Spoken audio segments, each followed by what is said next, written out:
Hey everybody, welcome back. And for those of you who are new, my name is Zach Cuellar, and today I'm going to be talking to you about 8 things you should do as a buyer or as a seller or as an agent before you sell a house. Let's get into it.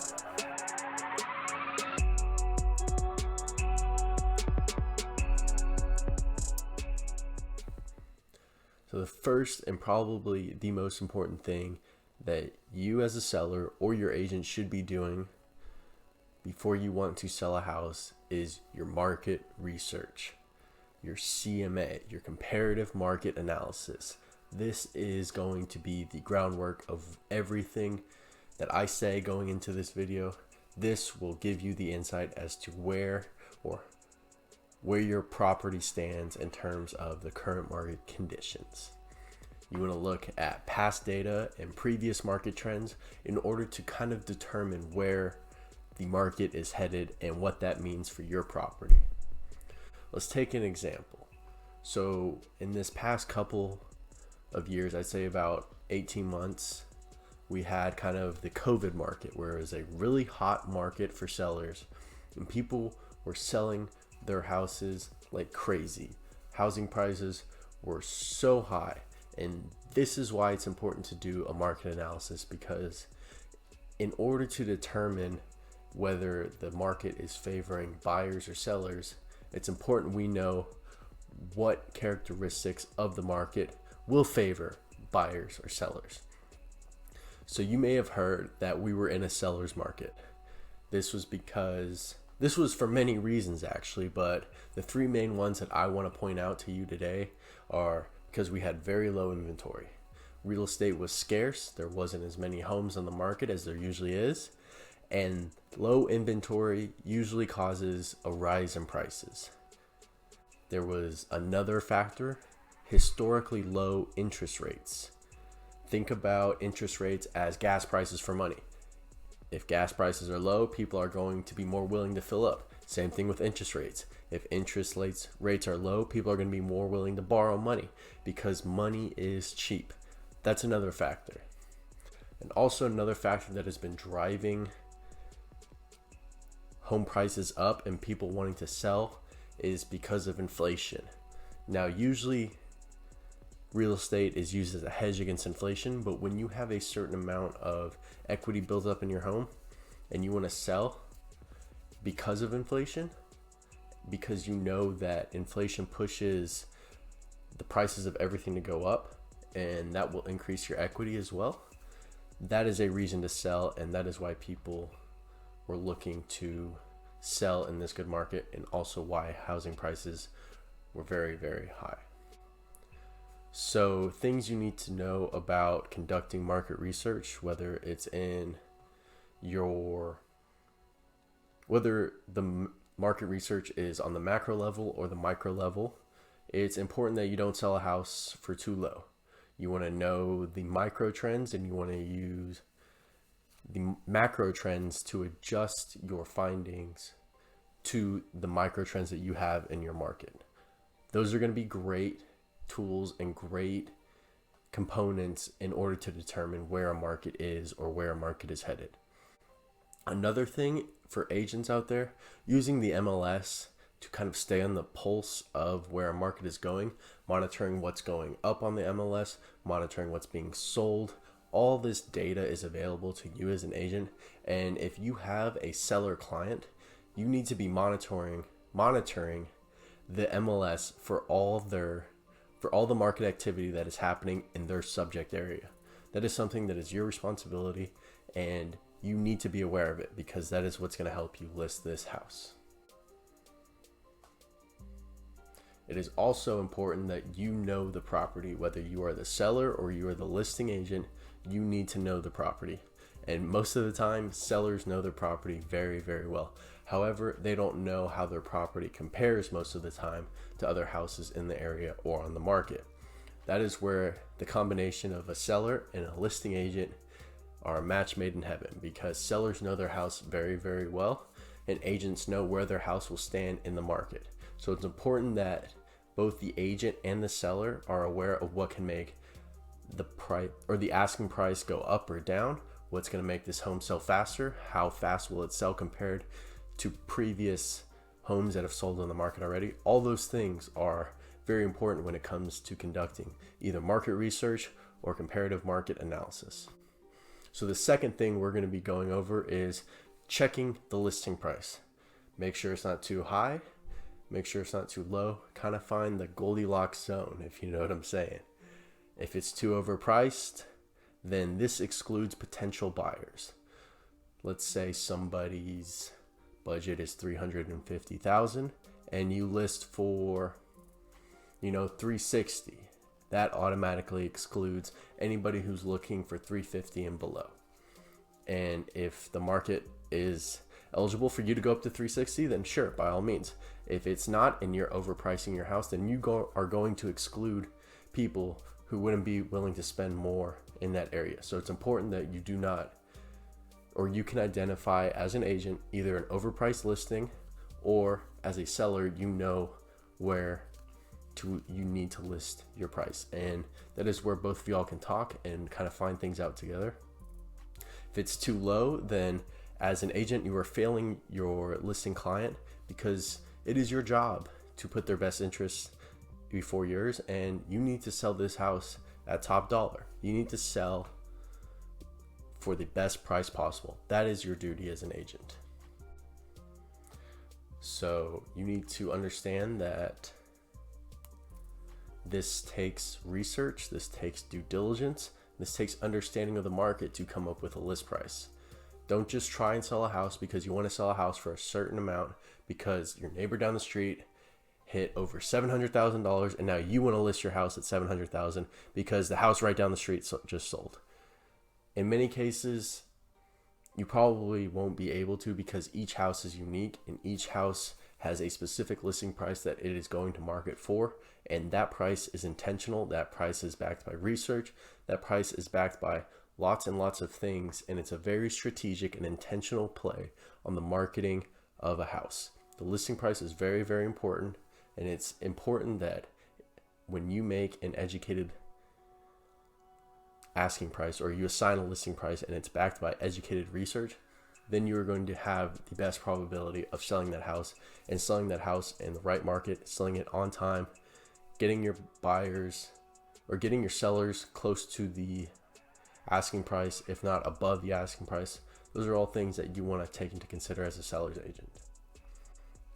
The third thing I wanted to go over is improve the way your home looks.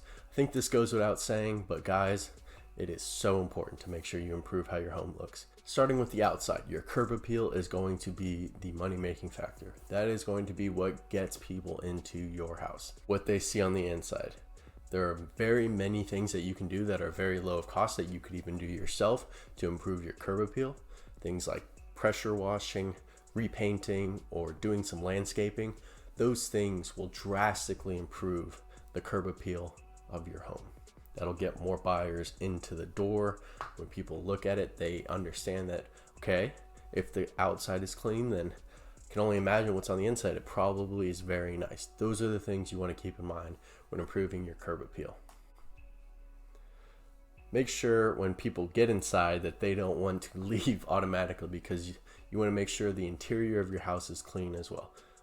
That means a clean home, and you want to make it feel spacious, and just a little bit of rearranging or putting some stuff away can make a huge difference. You want to put your best foot forward, and you want to improve the listing as much as you can. Make it clean, make it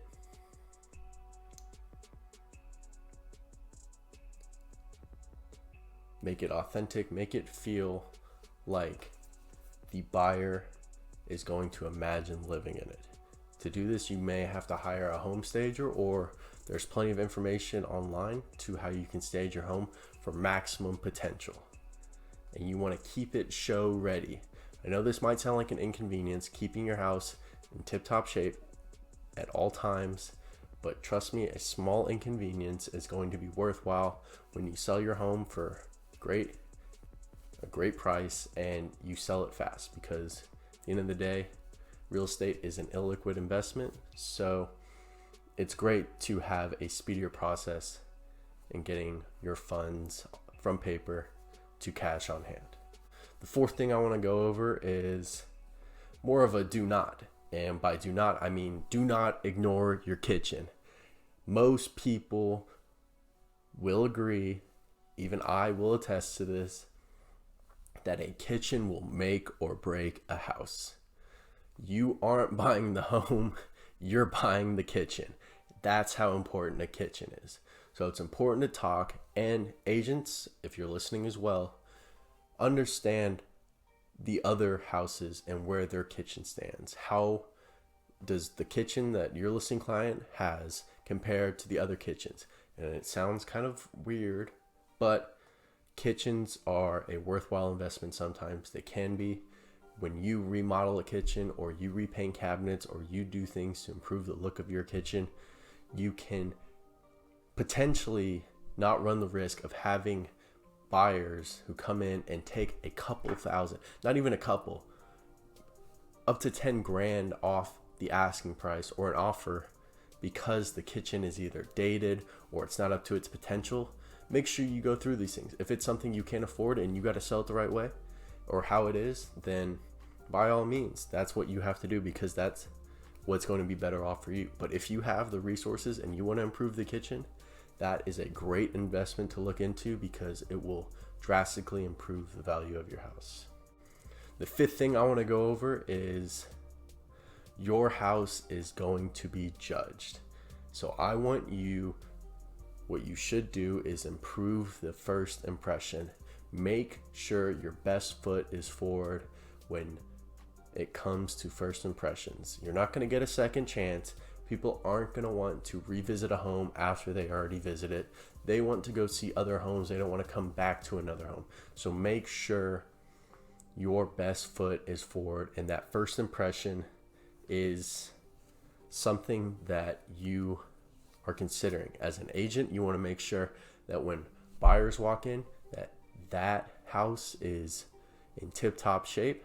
And as a seller, you want to understand that when your house is in tip-top condition, that is your first impression.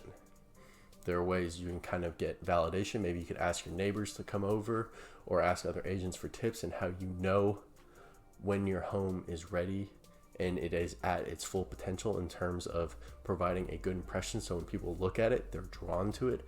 They are looking at it not just for what it is, but what it could be when they buy it. That's what you want to instill. You want to have that quality first impression. The sixth thing I want to go over with you is establish a marketing plan.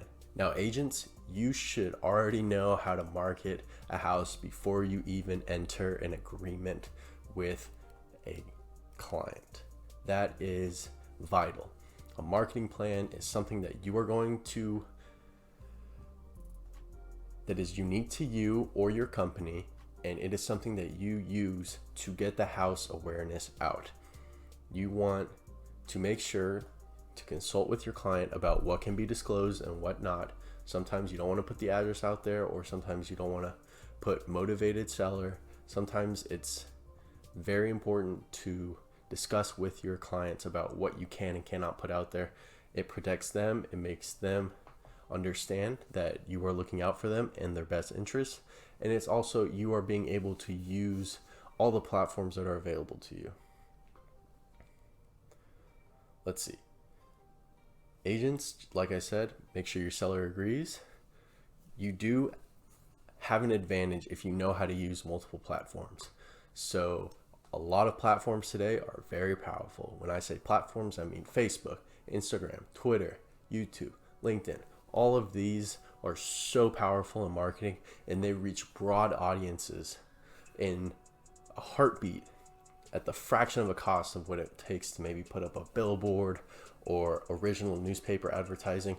We have such powerful marketing devices in our pockets and on our desks. And as agents, if you want to lower your costs of marketing, know how to use these things.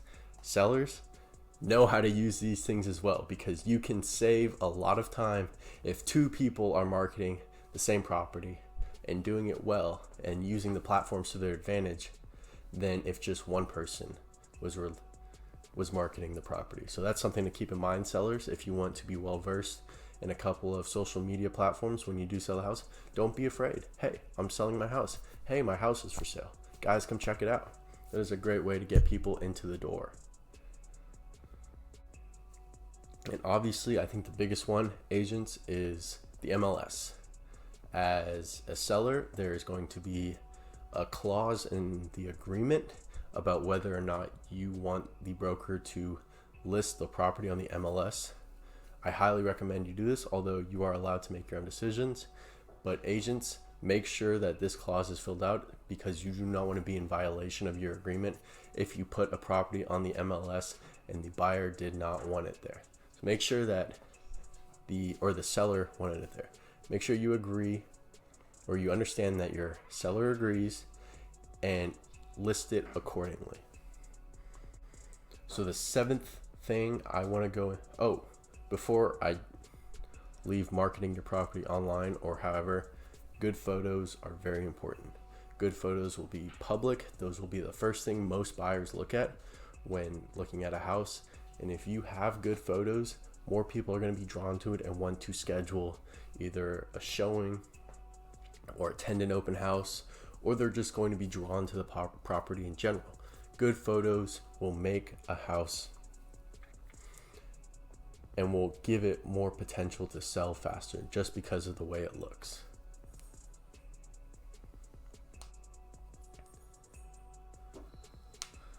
So there's another way to market. There's email and newsletters. Personal agents will use different email campaigns to kind of send out what's going on, new listings they have. That's a great way to reach a broad audience. You as a seller as well can do this. There are countless number of ways how you can configure an email. However, the fact that an email is able to be sent out to hundreds, if not thousands of people and reach an audience that big for that little of a cost, it is up for discussion that, or it is not up for discussion that email has the highest ROI for marketing.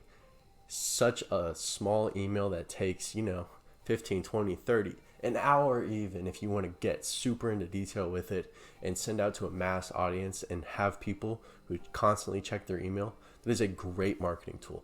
Agents, make sure you are using email marketing, and sellers, don't be shy. Emails are great. You know them. You check them every day. Go ahead and use it to your advantage. So the last thing I want to get into is schedule an open house. Do not be afraid to schedule an open house. This is the best way to market your house. It is better than any photo you will look at, any 3D tour you will take. When you get buyers, and presumably their agents with them as well, into the house and you let them look, that is the best way you can market a house. Because the fact that a buyer is at an open house already, all you have to do is make sure the open house is clean, you are welcoming, you are inviting, you're out of their way as a listing agent, and you are letting the buyers look. That is the best way for buyers to be exposed to properties. Everything else is second to hosting an open house. As agents, especially if you're new, this is a great way to get in front of people, shake people's hands, talk to people if they're unrepresented about future representation, or maybe they're thinking about selling their house, or a neighbor down the street might walk in and think about selling their house. This is a great way to network and build your network around your business. So open houses, don't be shy. You may have to work weekends, and I'm sorry, but it's going to be a worthwhile thing when you shake a bunch of people's hands and you advertise the house. Sellers and owners will be very, very happy if you as the agent are willing to host open house. All right, if you made it this far to the video, I want you to drop a like and subscribe, and I'm going to throw in a little bonus for all of y'all who stuck it out with me. This might be a pretty long video, so hopefully this will incentivize you to keep watching more content and not get bored. For those of you who are still watching and curious about what your home may be worth, go ahead, click on my website below and schedule a free home evaluation. That's right, a free home evaluation. Are you curious about what your home is worth? Well, don't need to worry anymore, because I can go through all these market research steps and things that I do as an agent to value a house before it even gets sold. And I can tell you a pretty good estimate of what your home is worth. If that is something that curiouses you or that raises your curiosity, go ahead, schedule an appointment, and I will do a free home evaluation. As always, guys, thank you for sticking with me to the end of the video. I hope you enjoyed it. Make sure you subscribe. I want a mission to create the best content in real estate on the internet. I hope you enjoyed the video, and be on the lookout for more content that I have coming up. Comment down below what you like, dislike, how I can improve, or if you have any questions, go ahead, comment down below, guys. It's so great that you finally joined me, and I'm looking forward to working with you in the future. Take care.